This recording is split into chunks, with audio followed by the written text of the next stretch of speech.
Unique 95.7 FM. Let's grow, let's grind, let's win together. Growth and Grind Africa, proudly brought to you by Barker Africa and L&D Africa. Also streaming live on all Barker Africa and L&D Africa social media handles. Growth and Grind Africa. Learn it, Lead it. lead it.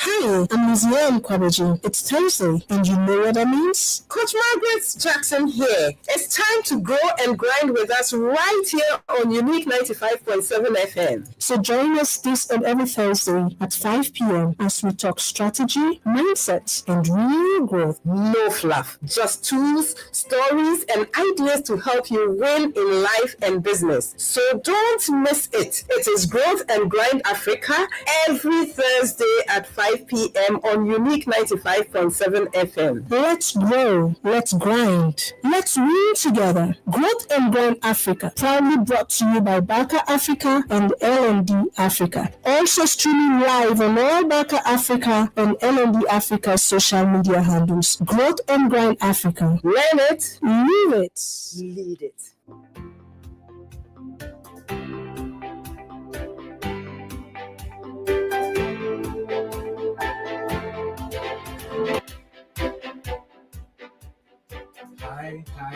Hi. Good evening, beautiful people of Ghana and beyond.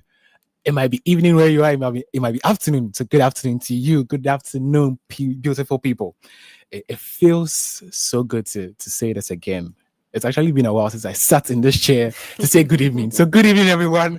Yes, behind this mic, I'm here with the light, I'm here with the energy and the purpose that we came for every episode of Growth and Grind, the transformative talk show. And I'm your co-host for today, sitting for Coach Liziane. My name is Stanley Apenting, and I'm doing this today with my boss today. And I'm here with HR. Coach Margaret Jackson here. A pleasure to do this with you, Stanley. Thank you, HRH. I'm excited to be doing this. Is that Stanley? Who is the boss? Did you say you were here with your boss? Please, don't listen to Stanley. I've not He done an is the episode. man. He is I've the not done boss. an episode with HRH, and this is We great haven't for done this before. No, we haven't done an episode together, HRH. Oh, wow. I've always been doing this with Coach Liziane. Oh, And finally, I'm doing this with Coach HRH. yeah. So yes, I've missed the laughter, I've missed the learning, and honestly, I've missed the space this Thursday evening comes with every Thursday, because here we don't just talk for talking's sake. We talk, we reflect, we learn, we grow together as Africans who believe that our continent's story is still being written by people like you and me every single day. And you know, there's something special about this show. We are talking about big ideas. It's about real growth, and growth that challenges your thinking. So you should definitely not miss any episode, because this is going to be a very good one. And the growth is going to stretch your capacity.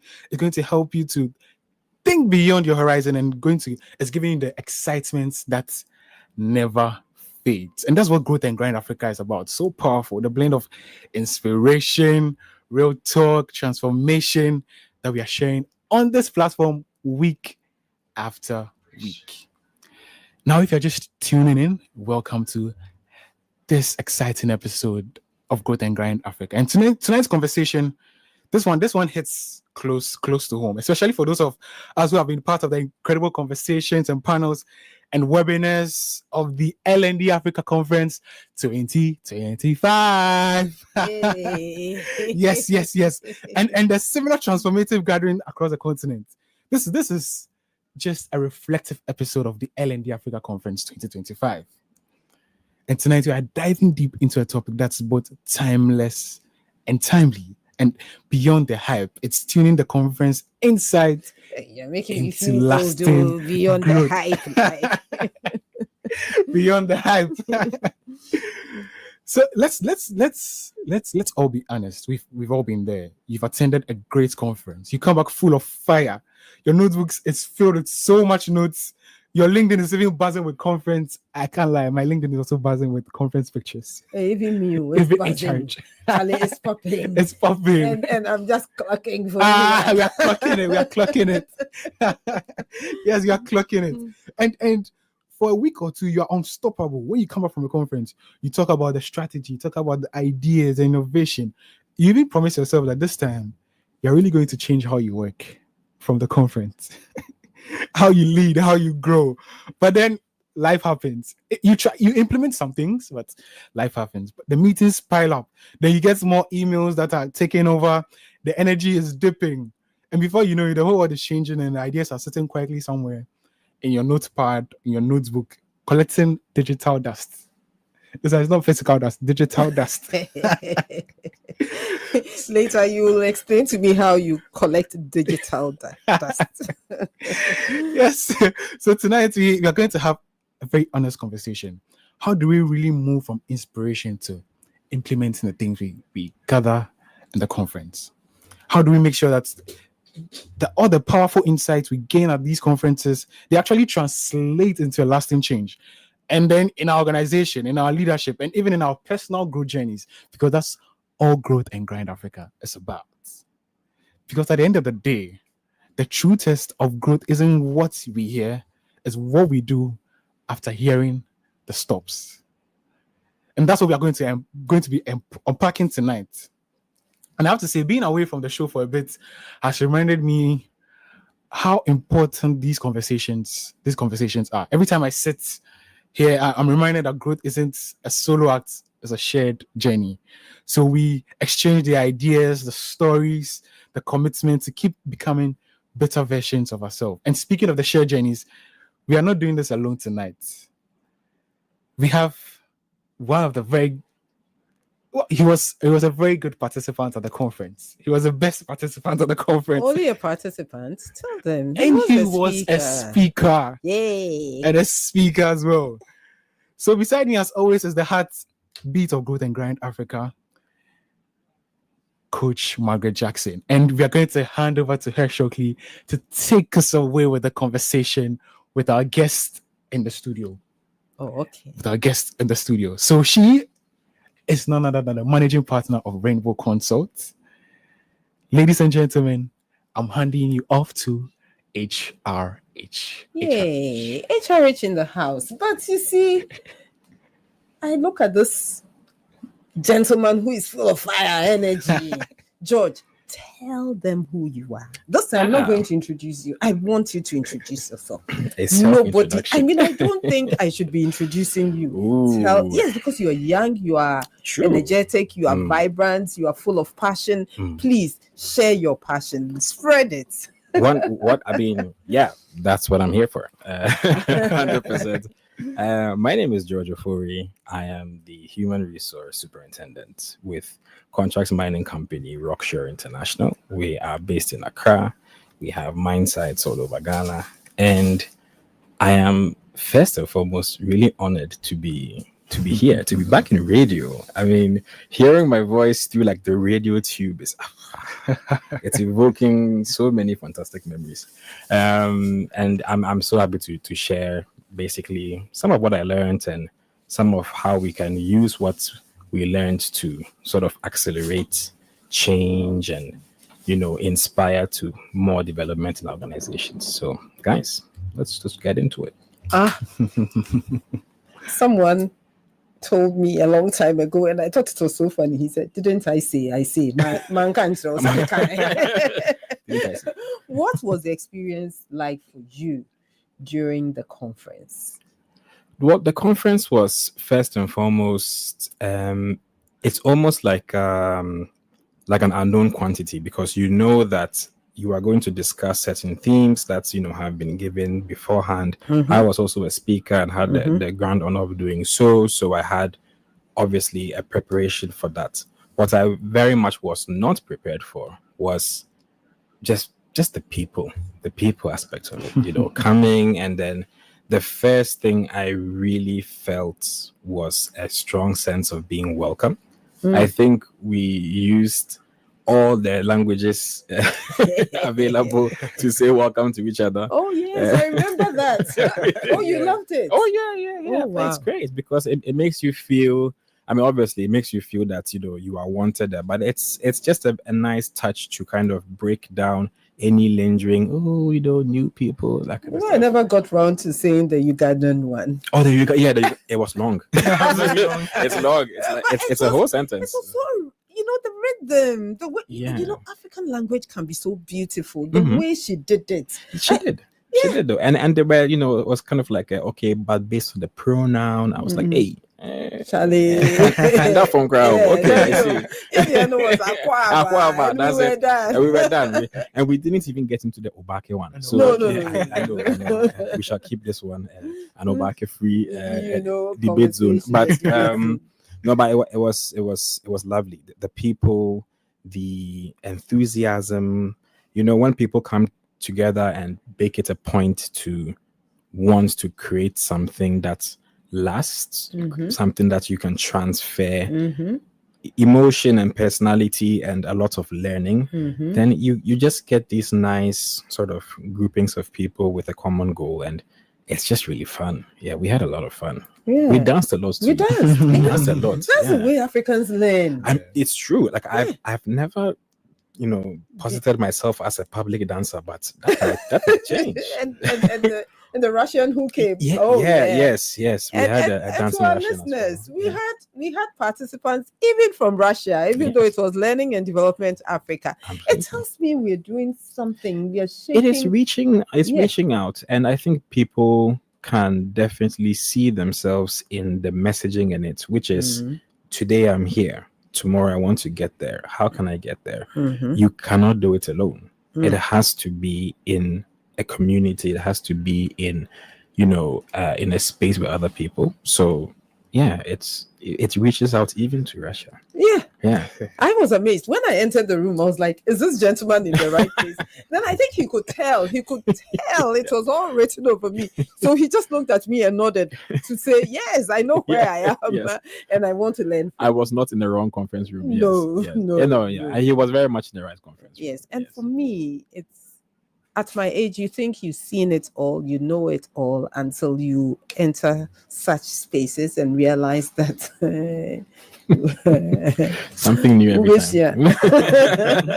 Something new every time. So it was extremely lovely to be in that space with it was a very colorful, very vibrant group of people. You know how Africans love I was about color. to say African conference. Yeah, we love color. But fantastic. Fantastic. Yeah, absolutely. That was really, really lovely.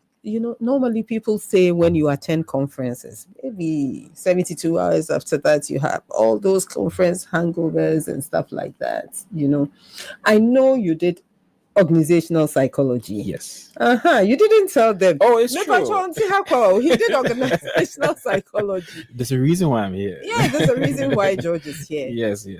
So you attend a conference or a workshop and you are all excited. And if you're not careful, after 72 hours, how do I move all that I had, all those insights from my short-term memory into my long-term memory? But school kakra. And this to my listeners, please pick up your piece of paper. If you're also watching us on your gadget, you see, I'm a baby boomer, so I keep on saying piece of paper, forgive me, or notebook.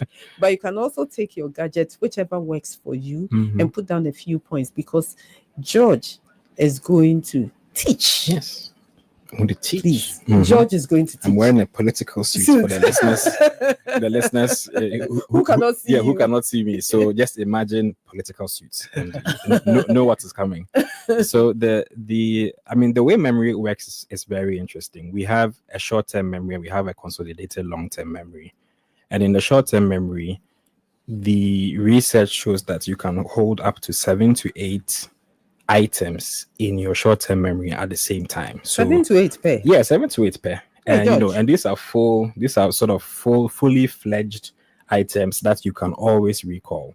So what you want to do with these items, if you want to fully remember them over a course of time, is that you want to move them from your short term to your long term. Doing so requires effort. It requires conscious effort, and it requires conscious emotion, which would then allow your brain to be processing this whilst you're not thinking about it, because that is really the point. An example is many people can remember, for example, a birthday that was either very positive or very negative. Doesn't matter how long ago it was, you can still picture what happened, you can picture, most importantly, how you felt. So emotion is a component that is very, very strong. Positive emotions, negative emotions, they definitely color an episode, which becomes a memory. So that is one of the things. Another thing that really connects with memory is smell. So if you have a specific scent, can take you back to a time when maybe you were walking in Paris, or maybe you were at home with your brothers. George, since you're there in Paris, maybe I even went to my hometown. In fact, maybe you even went to Adenta. I mean, let's definitely bring it back to local terms, please. But yes, so your sense of smell processed in your mind definitely becomes attached to a certain memory, and that is one of the things that can also help consolidate a short-term episode into a long-term memory. So what you want to do, after a really great conference, there's been so many impressions, so many lovely memories. You want to work these memories or work these lessons so that they become an active part of your long-term processing. So George, sorry, I don't know if I'm putting you on the spot. So how are you working this into your long-term memory to help us get it? Practical examples. Practical examples. Yes. Okay, so one of the things that really, really helps is accountability. So you have to tell someone else your plans, and then you allow that person to have the keys to your quote unquote diary or to your accountability sessions or whatever it is. So that person then gets to say, okay, you came back from this conference, you are bringing us A, B, and C. What's the plan here to ensure that these three things are going to be alive? And then you start setting off these long-term, medium-term, short-term, medium-term, and long-term goals. What's essentially your accountability partner, let's say it that way, is doing is reminding you how to make this into a practical and tangible way of solving a problem, because essentially that's what you want to do after this kind of a conference. You want to take something that can help solve one of your problems, and so you have to work that consistently with someone who maybe wasn't even there, but who is working based on what you have told them you learned. And so George, so is it okay to say maybe when participants are coming for the conferences and most of them you get employers pay for them to say come back with 3 things? Yes. You want to work on, or maybe just one? I mean, if honestly, I think obviously it depends on the context in which you left to the conference from. So for some people, an L&D conference is very much, hi, we don't know anything about L&D. We want you or we want this team to go and learn and then come and teach us about L&D. So then in that case, what you guys will be doing after the conference is essentially an internal teaching and learning, and then you start to set up your own L&D practice. Other companies, other organizations, other sectors are very well versed in L&D, and so they are looking to maybe form other external bonds with other organs. Maybe you have your ministries, for example. Maybe you have your other corporate partners who you are looking to kind of connect with that way. I love how, for example, financial institutions use L&D to always have their LMS, their internal learnings and that kind of stuff. And having L&D practices in really helps them, learn how to do that. And so, yeah, I think it depends on the context in which they sent you, but that is why you also have to talk about this internally before you go. Yeah, you know? it should always be before you go. Yeah, it should be. It shouldn't be an afterthought. Yeah, it you should be know. before you go. I guess next year we are Hmm. going to have another show talk about how to prepare your L&D personnel professionals before they attend the conference. Yes, that is great. That could almost be like a little mini workshop. Yeah. How to prep your L&D you've got professionals to prep them go. before Yes. they go. Otherwise, Absolutely. it will be like a workshop where people say, "I send my staff on workshops," and then they come back and nothing much has changed. Yeah, exactly. So there should always be a before. What's the need, and what are even the thematic areas that you are very interested in? Because there were different thematic areas, and people showcased different things. Absolutely. And so you would realize that during the breakout sessions, people went to areas They where chose what was more relevant for them. So if you come prepared, then you know exactly which sessions to sit in, what to go back with. I look at it as like a music. I love music festivals. So essentially, you would come to the point where you have to choose between your favorite rapper and your second favorite rock artist. Now, the favorite rapper is your favorite, yes, but you can see him other places. Yeah. Now, the rock artists, you can rarely see them because they don't go on tour. So you have to make these choices, and it's best if you make them before you go. I don't want to digress, but I love music, but I don't see rock. Oh, you don't see rock? No, another time. Maybe I'm too old to see rock. And I'm sure that's what happens in conferences. Yeah. So there are certain topics that you will say, I don't see why people are flocking to this, because maybe that's not a need for your organization at that time, or for you as an individual, because I know individuals paid. Yes. So in an organization, you can have your supervisor being your accountability partner. Absolutely. But if you run your own organization and you pay to come in as a professional, then maybe you talk to another professional. Yes, I mean, talk to another professional. You definitely have, people who are interested in what you do. That I mean, I think for learning to take place efficiently, there needs to be an emotional buy-in. There needs to be a motivation to take in what you are learning and apply it. So if you don't have maybe someone who is, with you in an organization that you both go, it's definitely important to create that motivation in someone else so that by the time you come back, you can share that. And also, you learn so much by just talking about what you learned. Yeah.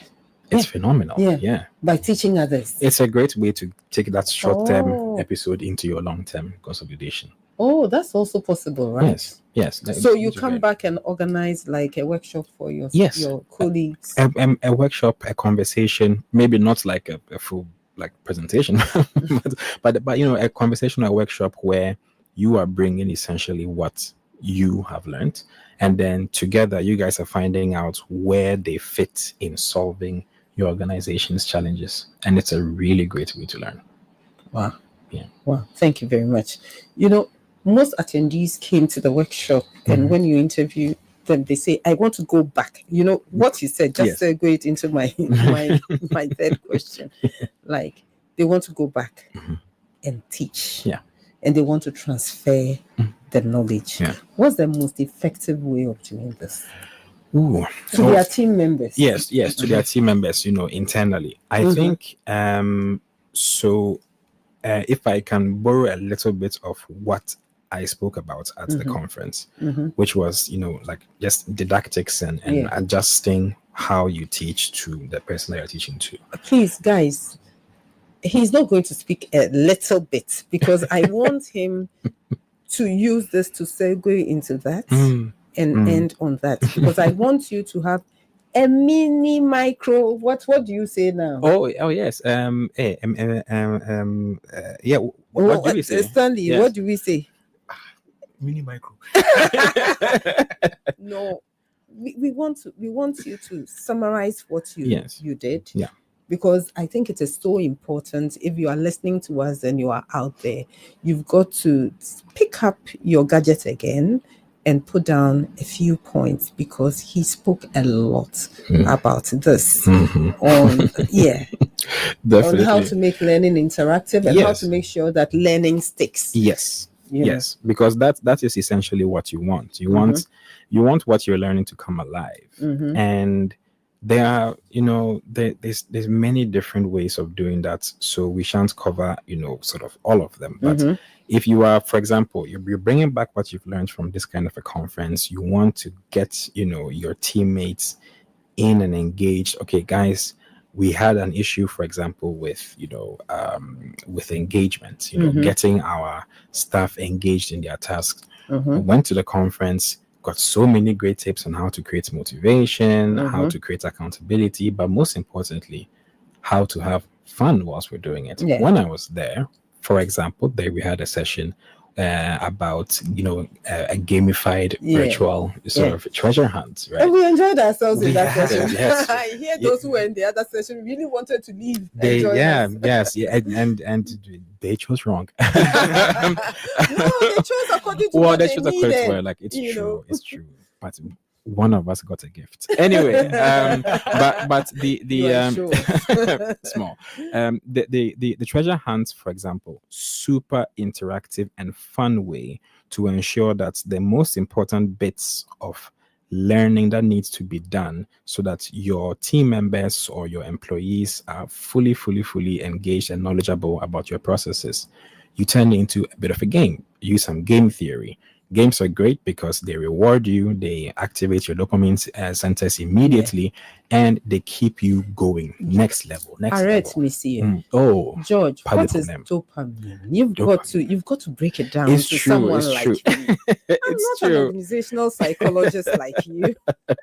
Dopamine is mainly your friend, but depending on how so you have it's basically a substance that is secreted in your brain, and how it works is that it gives you this sense of reward, this sense of of achievement. So whenever you're doing something that you find achievement in, dopamine becomes secreted in certain areas of your brain, and then these areas respond by giving you this feeling of, this is great, I want to do it again. And so games work on that platform where you can't stop playing because you just want to get to like the next level and the next level and the next level. And even if you fail, you are then asked to try again, and then you can achieve what you want to achieve the next time, which is great, right? So that is a way, for example, to ensure that your teaching is really sticking.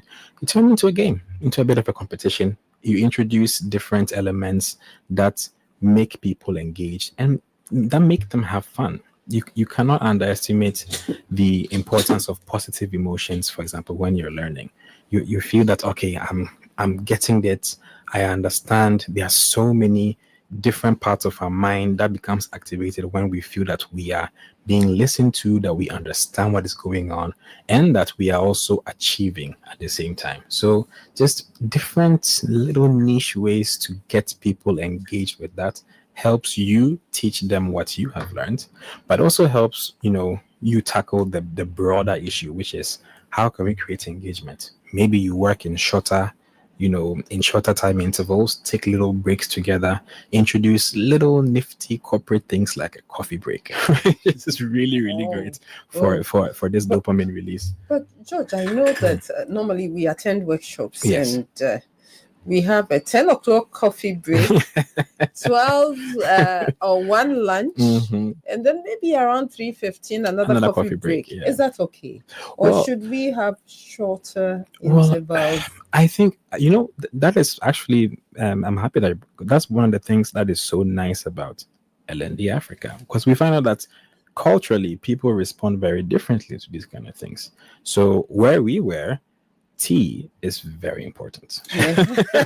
Very important in Kenya. And I understand why, because their tea is phenomenal. So, for them, because tea is so integral to their culture, having a little tea break is not necessarily even about the tea, but it's about them being able to do something, have a little treat that is really important to them culturally. So then these little breaks in there become little things that they're kind of looking forward to. So, and other people have other, treats or other things that really get them engaged. So I think it's about, just plotting in these little things that keep people, on their toes. And I also noticed that tea was left. It was.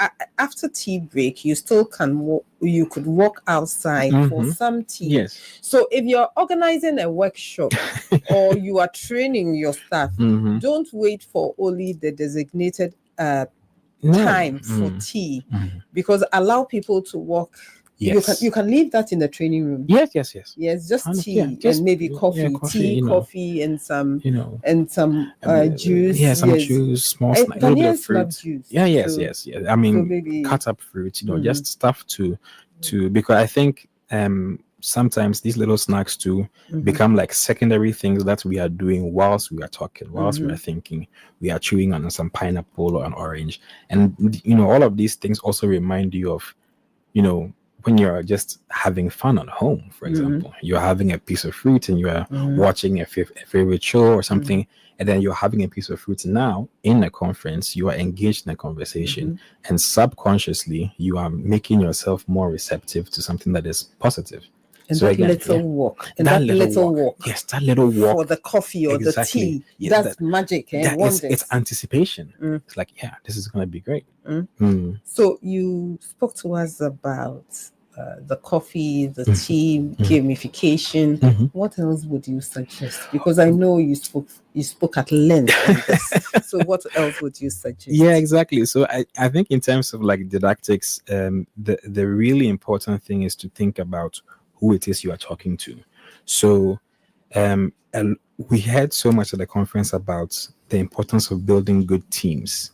And I think the real success behind building a successful team is that you've kind of you've allocated certain traits and attributes that you find in different kinds of people, and then you bring them together so that everyone is kind of harmonizing with each other's separate strengths. And that is really what you want to do when you're teaching as well. It's all about thinking, okay, I have my team here. I know my team. We've been together for 2 years. And me talking to them with no visuals behind me or nothing in front of them, no music, no nothing, it's going to be boring. They are not going to be engaged. If you know this, if you've done your charting, your homework, appeal to what makes sense to them, because when you appeal to that, they will grab it.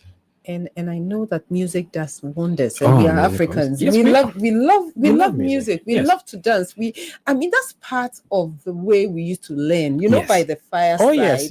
We would dance. We will listen to someone telling the story. And so it's amazing if you are in Africa and you are holding a workshop. George is saying, let the stories flow. Yeah. Let the music flow and dance. Allow people to dance because that's who we are. Yeah, it is. And that is essentially also how we build ideas that make sense for us in an African context. When we use the tools that we are used to, that we design, that we really nourished by, use them. Hey, we are here. We are not going anywhere. So so we might as well speak the languages that we do speak and speak them well. And to be honest with you, if we don't want to play catch up, then we might as well learn the way we know how to learn best. Absolutely. In countries where they teach in their own language, they tend to prosper more because you don't now have to teach another thing. Then you understand it. Then you also try to say, teacher is asking a question. Now your hand is up. Then you say, in a way, and then you don't. I think you also lose.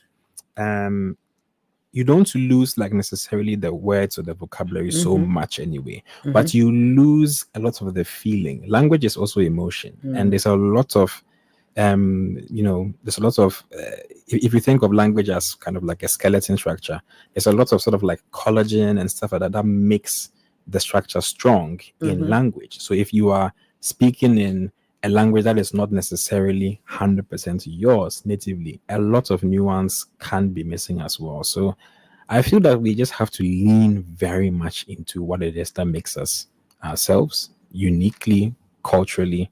And there's a lot of good learning in there because there's a lot of good people who teach. And online, we've got comments. Oh. Yeah. Ajo says, can we see your political suits? Please go online. We are streaming live on all It is LND a black social media striped pin handles suit.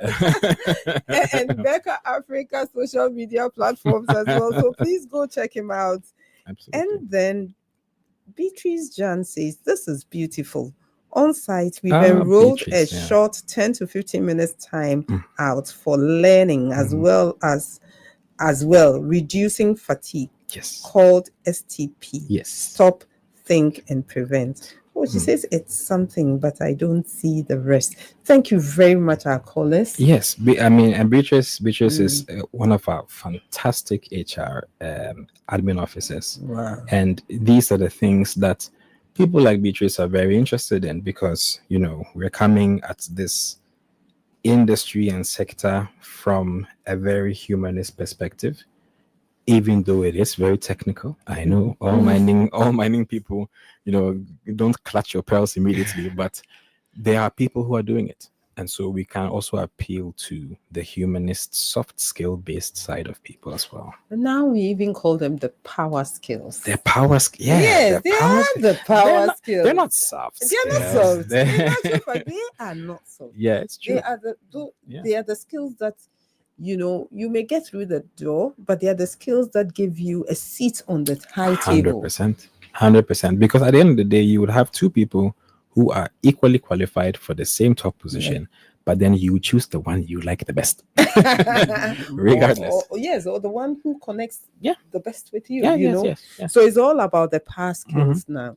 So before we go for a short break, I know you're doing amazing things with the university. Now let's shift from the conference.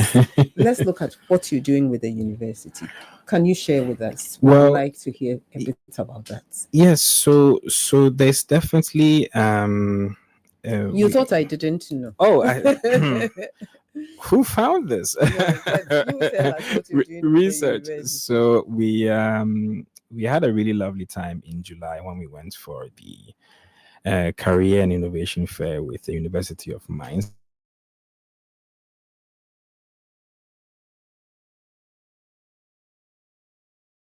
More and more, because for the first, it's a university. As a teaching and learning institution, I think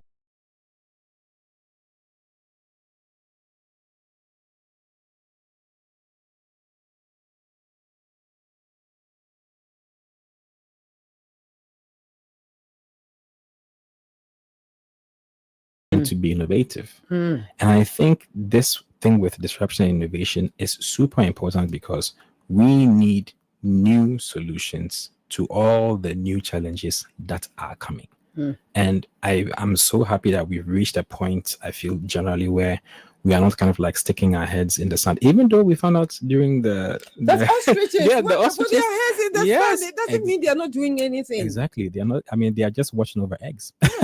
So and I hear changing the positions. They are working. Yes, they are working. Yes. So they, putting your head in the sand is not a sign of laziness or cowardice. No. It means you are working. It means you're working. You are thinking ahead. But in terms of the students and disruption, we need people who are brave enough to front new ideas. And we have reached a point where that is very much a given need. More and more established, players in the industry are understanding that, oh, wow, this is what is needed now. So what we are looking to do is to continue to collaborate with them to offer, workshops, to offer webinars, to offer sessions together where in a working environment, they can come in and they can practice innovation. Oh, wow. You know what? This is what L&D Africa is seeking to do, because we're just tired of hearing the students who come from, or the graduates from the universities are not really well equipped for industry. And I'm happy you've taken the lead. You've taken the bull by the horns, and you're going to them and preparing them for the world of work. And that's what we should all be doing now. That's the way forward. I think we said bridging the gap. Yes. And that is where we sit as L&D professionals. And this is what we want to do across the continent. Absolutely. I'm going back to Kenya and I'm going to see one of the universities. Okay, So that's what we yes. are going to discuss Wonderful. when I get to Yeah, and Kenya. it's great because university graduates are high energy, low experience, but high energy, and Yeah. they want to try stuff. Yeah. You know, I mean, you can't sit on all this theoretical knowledge and have it fresh again in your short-term memory. If you don't practice it, it doesn't get consolidated In to your your long-term memory. Hey, the Doesn't. psychologist in the house. It does not. So, you know, there is a youthful need to want to do so. So, you know, I feel like we have a responsibility to engage that need. So we'll be going for a short break. Don't go away. Don't touch that dial.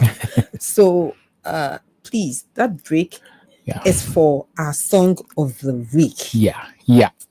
But before we go for our song of the week, I got a question I want to ask George. Oh, It might be a curious one. Okay. I just want to know which one is harder to remember: the slides, information, the slides, or people, the names of people in the conference room. Oh, you listen. You know what?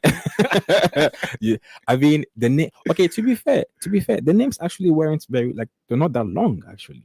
Tons of vowels, so it definitely makes it Easy to remember. yeah. So I would say the names are probably easier to remember. The slides were Difficult to they were remember. a bit dense. They were a bit dense, you know. I need gifs, I need memes, you know. So For you to remember them.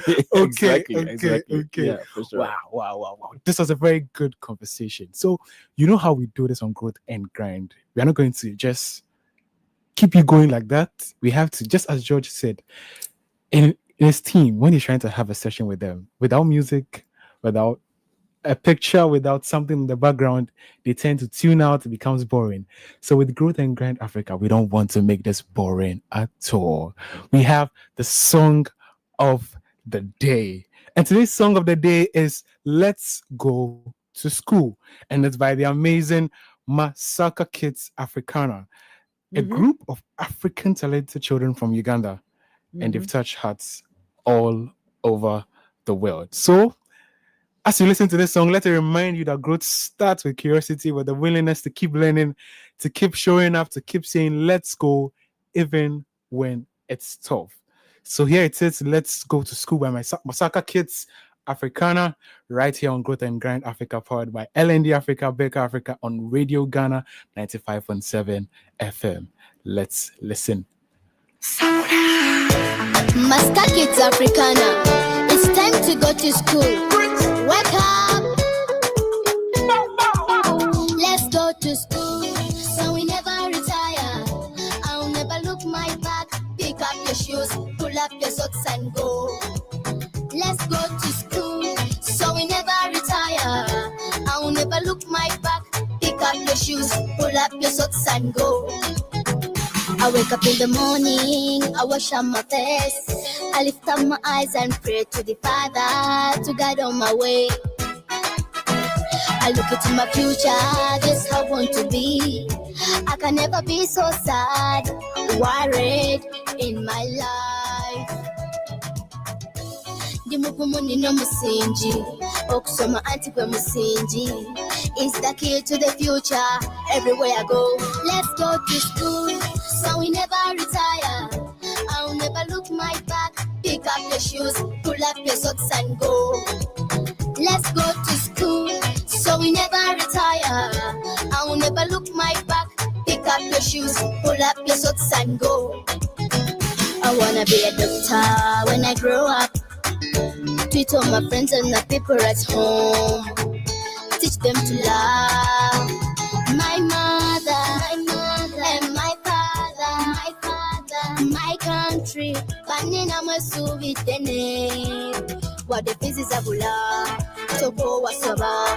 Have a dream in your life, never give up. Clean your shoes, pack up your books, pick up your pen and go. Let's go to school, so we never retire. I'll never look my back. Pick up your shoes, pull up your socks and go. Let's go to school, so we never retire. I'll never look my back. Pick up your shoes, pull up your socks and go. Oturoto kumacha, tumuma, na yo inokweresa, okelentera. ngoli muwanguzi nje munyikivu kati ngoba kiloto enkuba naye ngenda mu maaso njagala bucenga ndi omukuba lodi ndi mugumu nina musingi okusoma anti gwe musingi is the key to the future everywhere I go. Let's go to school so we never retire. I'll never look my back. Pick up your shoes, pull up your socks and go. Let's go to school so we never retire. I'll never look my back. Pick up your shoes. Okay, let's go to school. I don't care where you were, but I know you were nodding and you were shaking your head. Yes. I was dancing. That's the vibe. That's the vibe. I couldn't help Very it. much so, yeah. Yes. Manga. So if you're nodding and even dancing and tapping your feet, I think you should check your growth levels right now. It's definitely spiking. You should check your growth levels right now. So yes, that was Let's Go to School by the vibrant Masaka Kids Africana. I remind that no matter what life throws at you, learn, dance, dream, and have pure joy and pure purpose. So now it's my favorite part of the show. This is the favorite part of the show for me. This is the part where you take over the mic. It's not just myself, it's not George, it's not HRH, it's you, the listeners. This is where we loop you in into the conversation. We want to hear your thoughts, your shout outs, and your I totally agree. And then yes, that's it. Those moments, I want to hear them. Exactly. I want to see all of those moments. So you can just tune in and just call us on 055-083-4555. That's 055-083-4555. We are ready to hear your comments, and you can just put your comments on LinkedIn. You can put your comments on YouTube as well, and we will just take it from there.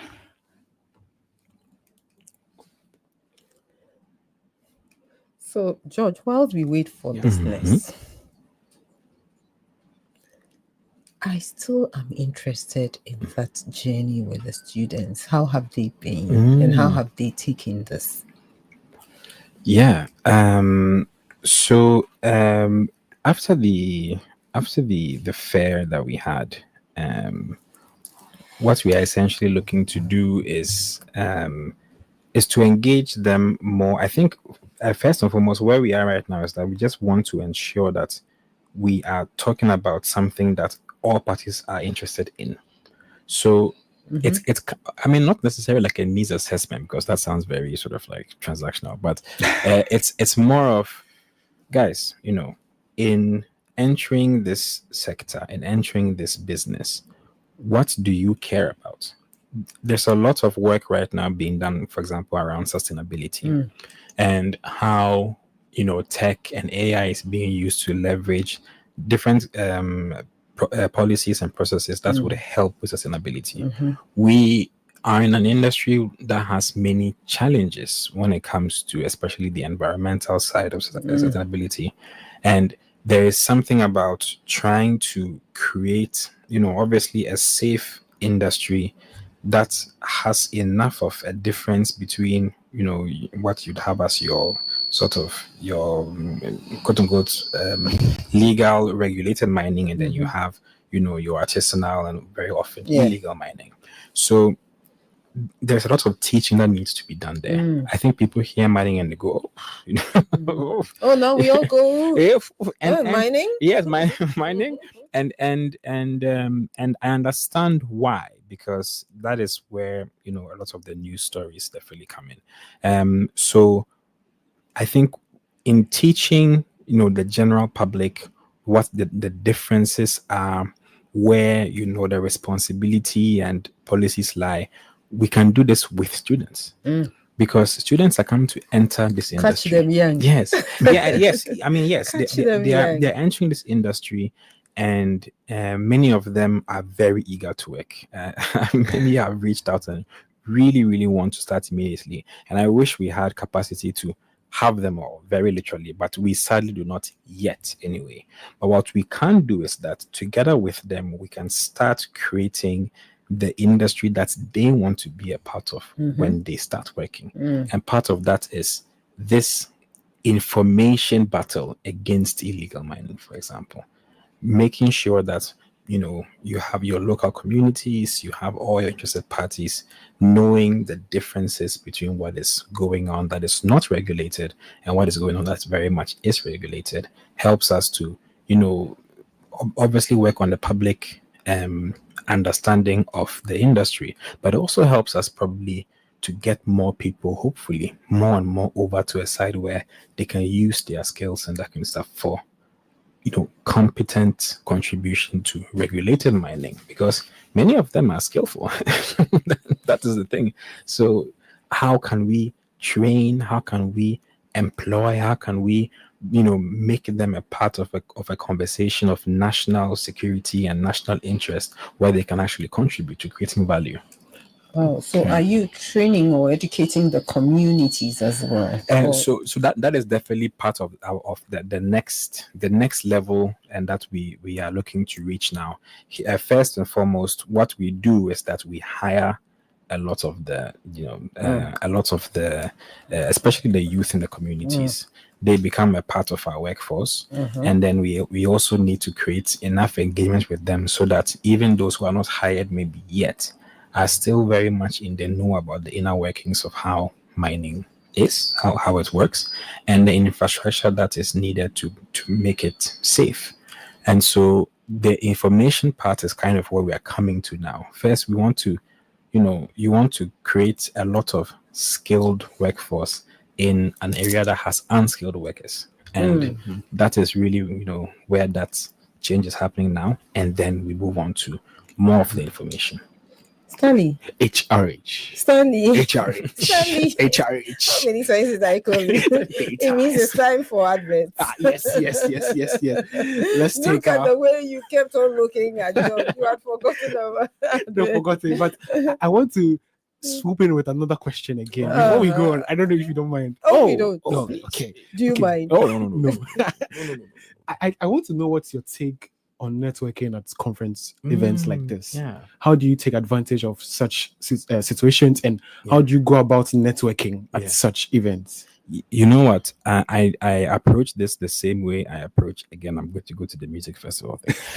I see an artist that Please don't mention rock. Oh no guitars this time. But I see an artist that I very much like and admire, and I made a decision for myself when I was probably like 14 that, you know what, I will just go to this person and tell them exactly what I think about their work. And 99% of the time, they've been happy to Hey, hear John, that. you didn't tell me what you liked about my work. Oh, we are still here. The show is not over. No, I mean at the workshop, at the conference. At the conference. Oh, I'm just pulling the your show is legs. not over. Yes. So and with networking, it's being as direct as possible. People don't necessarily have too much time at a conference to do the whole walking, beating around the bush and that kind of stuff. I mean, if you want something, you need something, 100% reach out to them. There are parts of our job that we had experts there who very much can either speak to that or can help us understand that better, or can even train us and that kind of stuff. And in conversation with these people, I immediately went, hey, the thing that you are doing, the thing that you're interested in right now, it's very much useful for us. Let's have a further conversation about this. Exchanging numbers, LinkedIn there. Hey, As they say, LinkedIn is fucking. Hey, listen. I 2 years ago I was all like, what is LinkedIn? But now it's currency. It's caring for you. Currency, yeah. Thank you very much, George. And I believe we've all taken good notes, and you're going to implement all of these notes. So just before we come back, we have a few announcements to make. This is just a very quick one. So this is going to be a very exciting opportunity for you.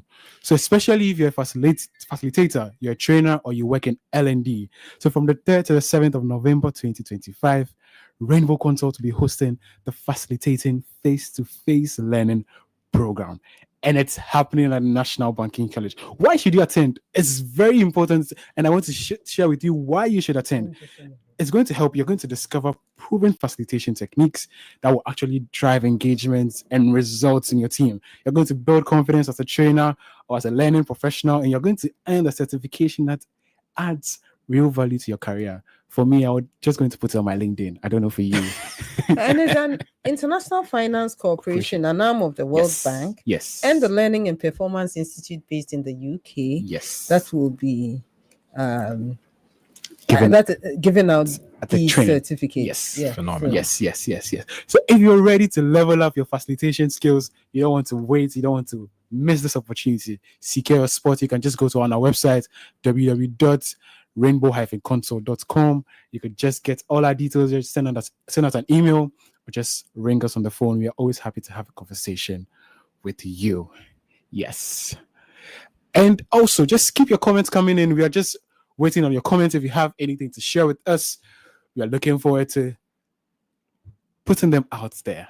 But then just to say, this has been a very, very wonderful session. I don't know for you, Church. yeah. It has George. been. And I would want to have George's parting shots. Your Oh. last word. Oh, my George. parting shots. Yeah. Wonderful. When you go to a conference, ladies and gentlemen, Yes. go in with positivity and a strong belief. Something that no one can take from you is what you believe in and how much you believe in it. That is free currency for you. I tell people who want to get really, really good at something that free currency is time.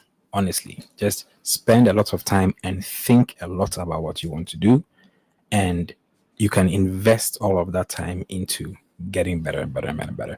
When you go to a conference, when you go to a situation where you learn, it doesn't even have to be a conference. It can be, a lesson, and if you are maybe as a pupil or if you're a student, just go in with the conviction that there is something in here that I'm going to care about. That is how I go into every single lesson. And more often than not, I find something that I really, really care about. Wow. So keep doing that. Wow. There's something there for everybody. Wow. Thank George. you very much, George. It's been a pleasure having been you. lovely. And I'm sure we'll call you back another Yes, time. definitely. You have my LinkedIn. Now you are a LinkedIn believer. I am. So George is saying, believe in LinkedIn. Yeah.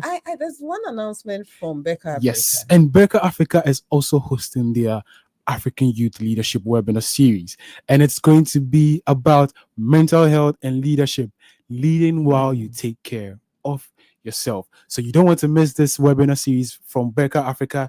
You can just visit their website at www.beccaafrica.com and just make sure you are ready for this webinar. This is going to be an insightful session. It's going to help you to emerge and establish yourself as a leader, understanding the intersection between emotional well-being and effective leadership. And Becca Africa also has this upcoming training session, and it's going to be about leadership, emotions for decision making. And it's happening on the 5th of November, and it's going to be a one-day program happening at Fiesta Royal. You don't want to miss this opportunity. Make sure you take advantage of this opportunity. You can get more details on LinkedIn and their George, website. LinkedIn. Yes. LinkedIn. Yes. Someone told me LinkedIn. You've got to be on LinkedIn. But do you have more announcements? Yes, so that's it. Yes. On a more serious note, I've listened to George, and let me give you my takeaway. That when you go into workshops, conferences, and you want to network, you need something from another person. Just go straight to the point. Yeah. And that as Africans, we love to dance, we love music. When you are facilitating your sessions, storytelling, music, dancing should be a part. You also would want, aside the lunch breaks and the snack breaks, you would want to keep maybe just tea and coffee in the room throughout to give people the opportunity to walk to the station and back, drink some tea, have some coffee. Yeah. That's who we are. Yeah. And in Ghana, we also love our fruit juice and even fruits. You can, fruits have a way of also making sure that you are energized throughout. With a bit of sugar. He has also spoken about the fact that you can use games, you can use pictures to engage your participants. You use pictures, you use games. He also spoke about the fact that because of dopamine, games are very good. Yeah. I guess I have picked up a lot. George, thank you very much. We Thank could you go so much for on having me. and We on could. and on and on until we meet you again next week. It is the Growth and Grind Africa team. I have been your host, Margaret Jackson, also known as HR. And Stanley Apente. See you on the next one. Thank you. Bye. Bye. Bye.